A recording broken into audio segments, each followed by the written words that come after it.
you were mentioning these two mythological creatures, and I'm not going to try and pronounce their names, but I Cheating. guess might have a decent chance of doing it now. But that's the first time I've heard them mentioned, so I'm curious on what. Yeah. Qílín. Píxiū. Píxiū. Píxiū. Miguel said, could it be a unicorn? Oh, yeah. Unicorn? Yes, it could be, because in the old time, yeah, that was interesting. The male have 2 horns and the female have 1 horn. 2 horns and 1 horn. Yes. Yeah. Mm-hmm. So, when I talk about this, I was very hesitant because somebody might say I'm crazy. Joanna, you never seen this animal. How can you prove it's real? I don't know if it's real or not, but Confucius did mention about this in his scripture. That's why he stopped his chronology. And then if you would think that it's not real, why would people make statue out of it? And it's not just one statue. It's many statues right in front of emperor's tomb. And I guess nowadays it's in the end times, so the auspicious animal or the creature, they no longer manifest to us. So just be happy with the turtle, that's fine. Yeah, we all understand the turtle. It's interesting that we don't question much about the dragon, although none of us see dragon, but Qílín and Píxiū, it's interesting. And go ahead. So Ruben, go ahead with your question. There's another mythical creature that I've heard. Well, it's the giant bird. I mean, I don't remember how to pronounce this, but I'm going to say Peng. Oh, in Zhuangzi's time, yes. Zhuangzi. Yes. And so that was, I know I've heard of that one, and so I was just curious what the other text is. So it sounds like I need to go read the Yellow Emperor book. I've taken a ride on that bird. Yeah, ask me some other time. So Ruben, do you believe such bird exist?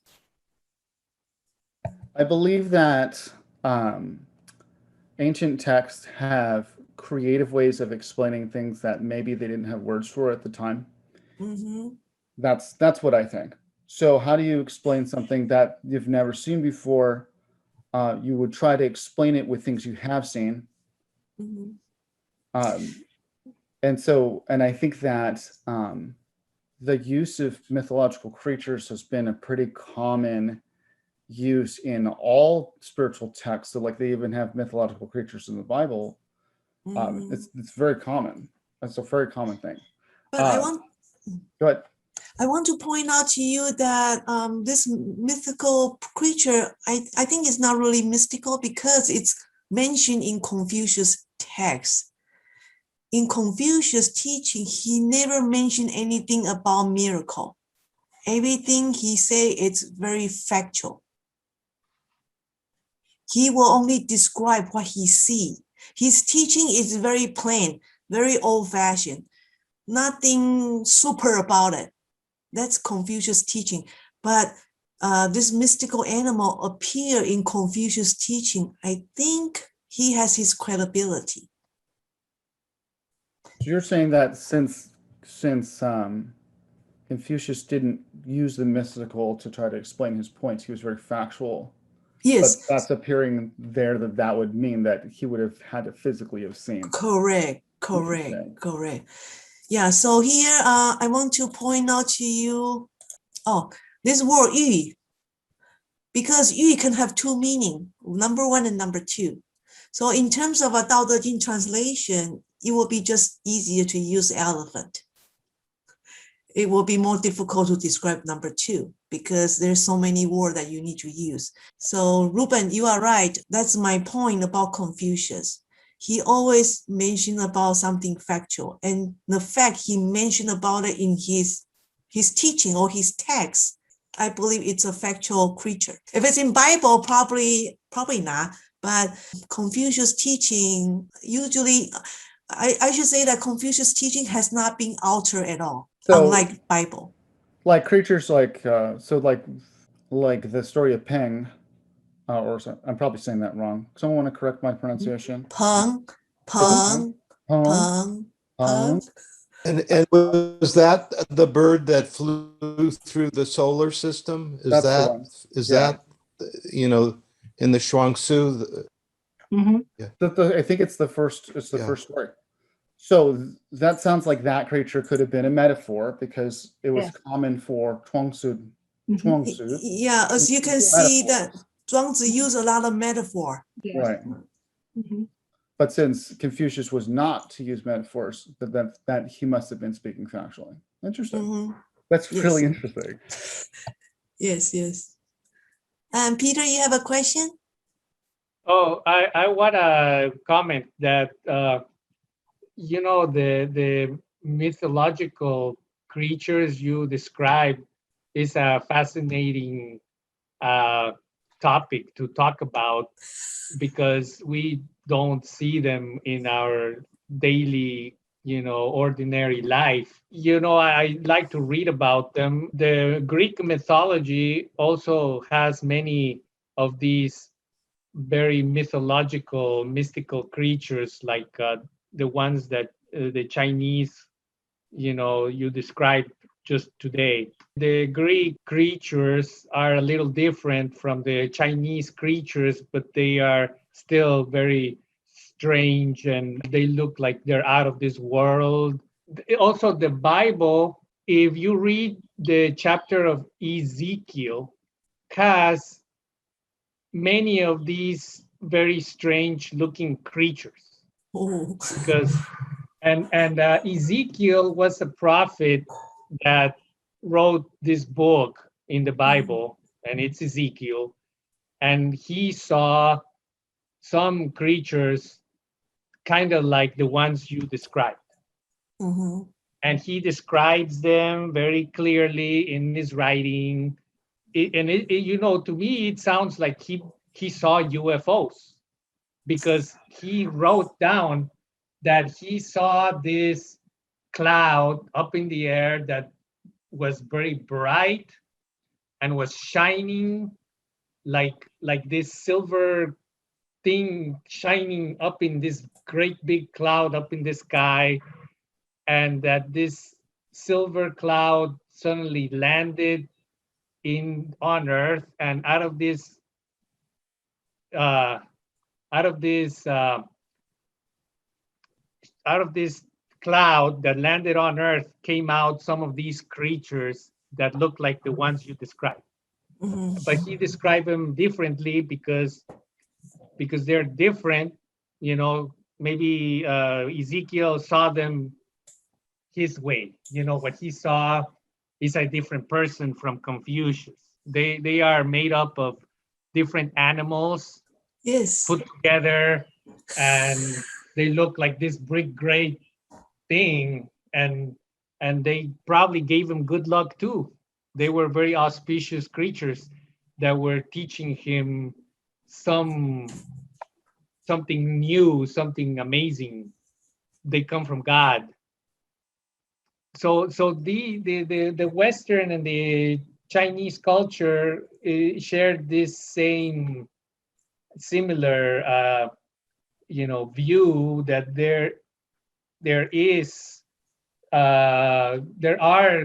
there is probably life above. There is life, living creatures that are above our they are way above our own abilities.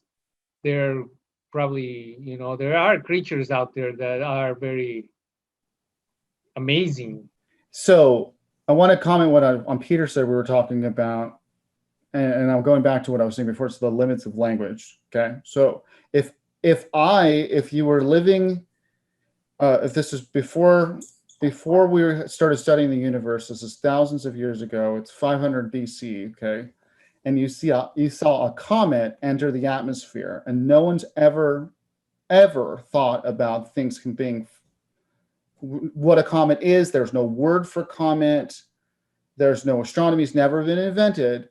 What are you going to see? You're going to see a big flaming ball enter the sky with a long tail on it, right? And the only thing that I know in that civilization that is in the sky is birds. So I'm going to say that's a big flaming bird with a long tail on it.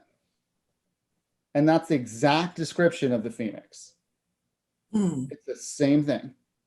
So it's the limits of language, right? And that's Oh. what we talk about. That's a good point. That's a good point. So you say that Peng is equivalent to the phoenix. Well, I'm saying the phoenix, our description of the phoenix could have been someone trying to explain a comet entering the atmosphere. And since there were no words to describe what a comet is, they'd have to use the words that they knew. Mm-hmm. Yes. And at that point, the only thing that ever flew was a bird. Yes. So it would have to be, it was flying, and it must have been a bird, and it was on fire, and it had a long tail. That's how I would describe a comet if the words just didn't exist at the time. And so when you translate it again and again and again, how do you explain that? How do you explain that in 500 BC before we had scientific terms for that kind of thing? So that's what I think about these mythological creatures. I think that there's an attempt to explain something that there was no words to explain. So we used pieces of things that we have seen. It kind of looked like a lion, and it kind of looked like a horse, and it kind of had deer's antlers. I can't really explain to you what it was. So I'm going to put together these puzzle pieces of things I can explain so I can best describe what I saw.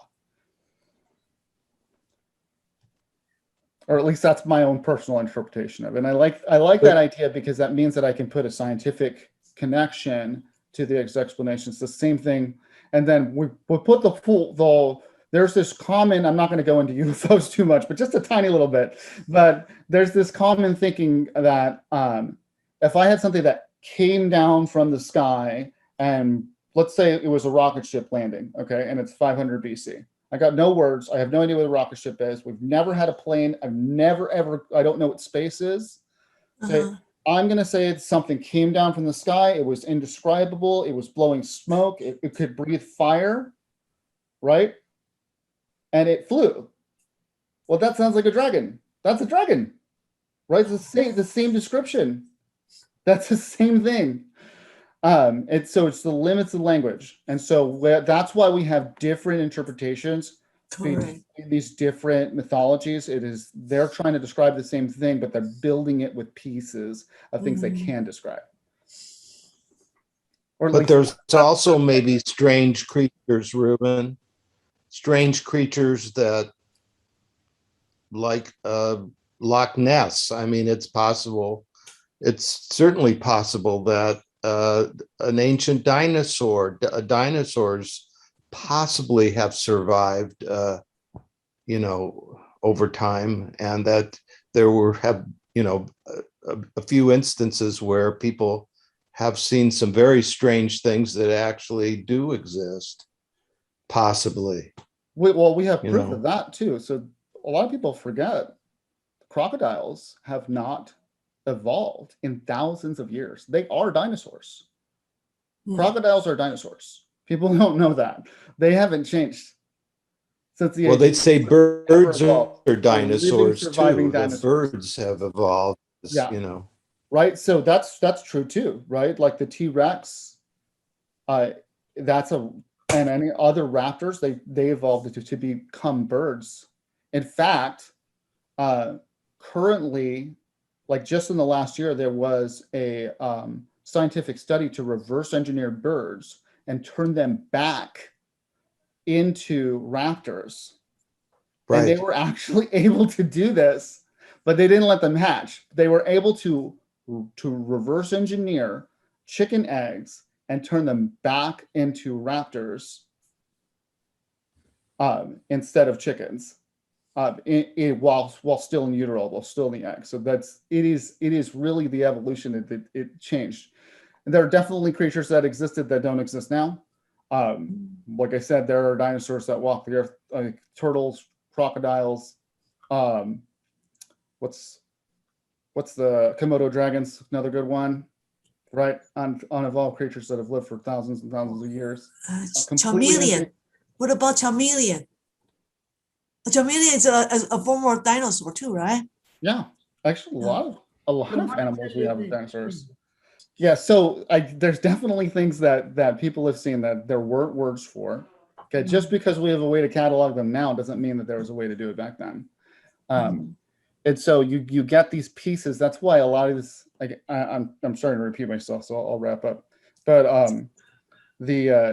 that's why it seems interesting to me that these mythological creatures are pieces of other animals, because it sounds to me like someone had a hard time explaining what they saw. Because there's no word can describe. Exactly. The Romans, and I'll leave you with just this, the Romans actually did not know at Pompeii and Herculaneum Mhm. that what was a volcano. They didn't know what a volcano was. They probably could have had weird stories about that too. I bet there's tons of stuff. How do you explain eclipse if you don't know, Mhm. if you don't understand we're revolving around the sun? How do you explain that? Right? It's those kind of things. The limits of language at the time. There was no language to describe it. So you get these makeshift explanations.